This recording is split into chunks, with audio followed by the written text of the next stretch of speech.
Shadow সিলেটের পক্ষ থেকে সবাইকে স্বাগত জানাচ্ছি। আমি লিটন চৌধুরী। দর্শক, বাস্তু শব্দের অর্থ হলো যে 14 পুরুষের ভিটা। তো আমি আজকে এই সিলেট নগরীরই একটি এলাকায় এই 14 পুরুষের ভিটায় আসছি। এই 14 পুরুষের রেখে যাওয়া ভিটার মধ্যে কিন্তু যে আমার পেছনে যে ঘরটি দেখছেন, এই ঘরটির বয়স হচ্ছে 117 বছর। আমি সিলেট নগরীর খুবই গুরুত্বপূর্ণ একটি এলাকা, সেটা হচ্ছে চালিবন্দর। এই চালিবন্দর আমরা এমন একটি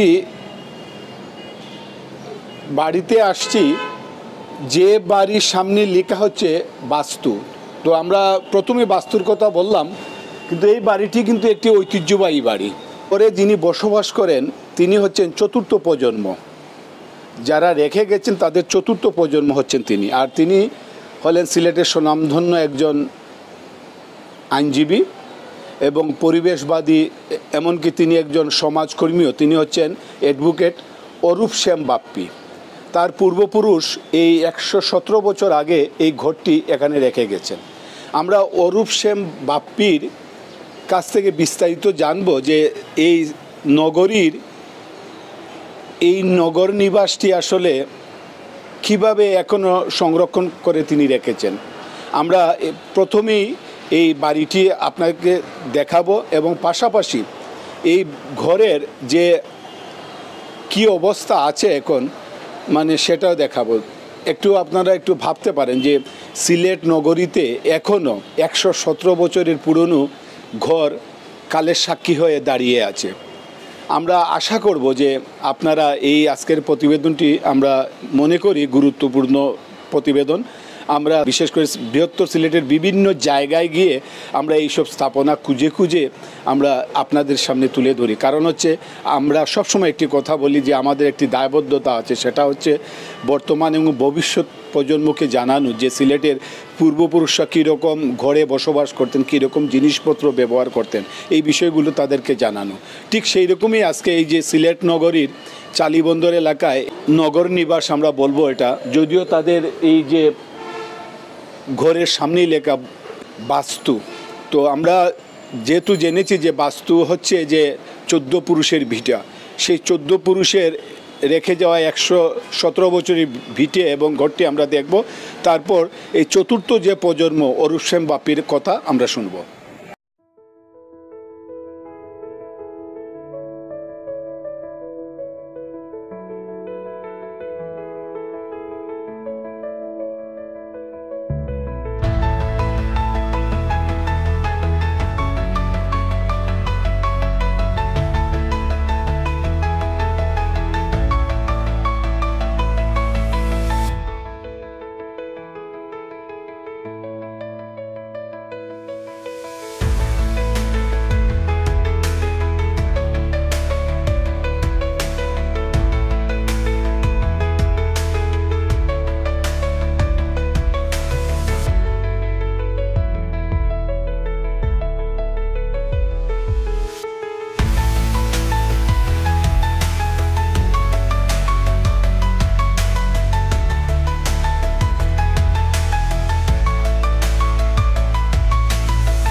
শ্যাডো সিলেট আসলে এসেছেন আমাদের ঐতিহ্য নিয়ে, আমাদের হেরিটেজ নিয়ে ওনারা কাজ করেন।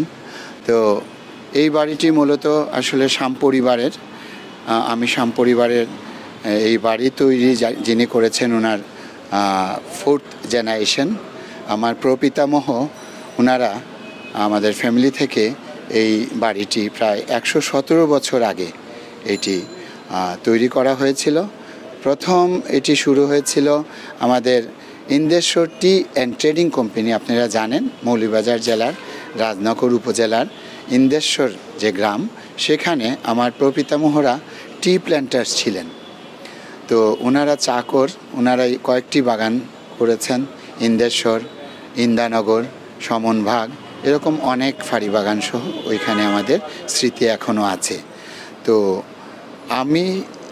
আমরা এই অঞ্চলে চালিবন্দর, এই এলাকার নাম চালিবন্দর, পার্শ্ববর্তী এলাকা কাষ্ঠঘর, এলাকা মিলেই আমাদের এখানে শাম পরিবারের 4 থেকে 5টা বাড়ি আছে। আমার বর্তমানে আইন অঙ্গনে যিনি আছেন ধ্রুবজ্যোতি শাম, প্রবীণ আইনজীবী, সিলেটের নামকরা সিভিল প্র্যাকটিশনার। তার পরবর্তীতে আমরা আছি, আমার ভাই আছেন সুমিত শাম পল, আইনজীবী, আমি নিজেও একজন আইনজীবী। তো আমাদের মূল বিষয়টা হচ্ছে এই 117 বছরের পুরনো বাড়িটি আমরা চাচ্ছি যে এখনও ধরে রাখতে। এই জায়গাতে অনেক বড় কিছু করা যেত বর্তমান আধুনিক যুগের তাল মিলিয়ে, কিন্তু আমরা এটি করিনি। আমরা এই অ্যান্টিকটা রাখতে চাচ্ছি, বর্তমান জেনারেশনের সবাই যেন দেখেন পূর্বে আমাদের পূর্বপুরুষরা কিভাবে এগুলো বানিয়ে গেছেন। এই বাড়িটি টাটা স্টিল মিলের জয়েস দিয়ে পুরো বানানো। কলকাতা থেকে জাহাজে করে স্টিলগুলো আসতো টাটা স্টিল মিল থেকে, বড় বড় জয়েস্টগুলো, ওই জয়েস্টগুলোকেই এখানে দাঁড় করিয়ে জয়েস্টের উপর পুরো বাড়িটা চুন এবং সুরকি দিয়ে তৈরি। এখন পর্যন্ত যতটুকু পেরেছি এটাকে সংরক্ষণ করার চেষ্টা করে যাচ্ছি। অনেক কিছু করা যায় না, এখন আর চুন সুরকি দিয়ে কাজ করা যায় না, তারপরেও আমরা রাখতে চাচ্ছি। তো এখন পর্যন্ত যখন এইভাবে রেখেছি আমি, আমার বড় ভাই প্রবাসী বিদেশ বিভুঁয়ে, আমার বড় সন্তানও চলে গেছেন বিদেশে, বাট আমি চাচ্ছি আমার পরবর্তীও যারা আসেন, কি হবে না হবে জানি না, পরম করুণাময় তা জানেন, আমাদের ইচ্ছা এভাবে রাখার চেষ্টা যেন করেন ওনারাও, এবং আমরা এখন পর্যন্ত এটা এভাবে রেখেছি। চারিদিকে অবশ্য বেষ্টিত হয়ে গেছে অঞ্চলের প্রয়োজনে, বাস্তবতার প্রয়োজনে, জীবনের প্রয়োজনে, কিন্তু মাঝখানে আমি চেষ্টা করে যাচ্ছি এখনও এই ঘরটি যেন হেরিটেজ হিসেবে, অ্যান্টিক হিসেবে আমার পরবর্তী প্রজন্ম, বর্তমান প্রজন্ম দেখে যে না, আমাদের অতীত কীরকম ছিল। আমার বাড়ির নামটা হচ্ছে যে বাস্তু আমরা দিয়েছি, বাস্তু হচ্ছে 14 পুরুষের ভিটা, বাস্তুর অর্থ 14 পুরুষের ভিটা, সুতরাং এই বাস্তু নাম দিয়েই বাড়ির নামটা করেছি।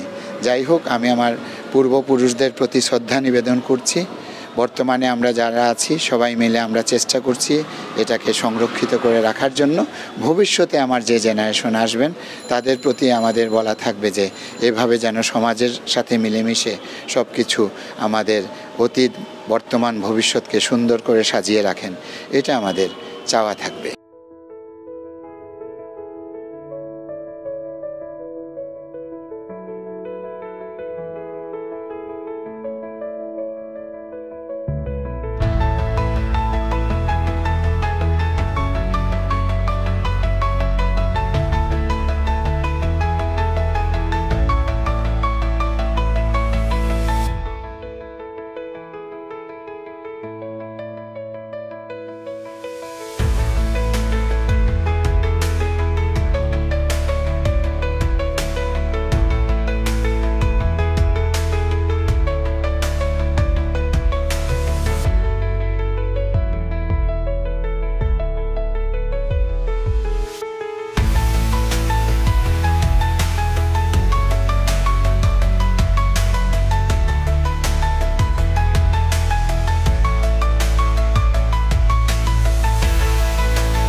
তো দর্শক, আমরা জানি না আসলে এই পূর্বপুরুষের রেখে যাওয়া এই ভিটেতে 117 বছরের এই চুন সুরকি দিয়ে নির্মিত এই ঘরটি আমরা কিভাবে দেখাতে পেরেছি।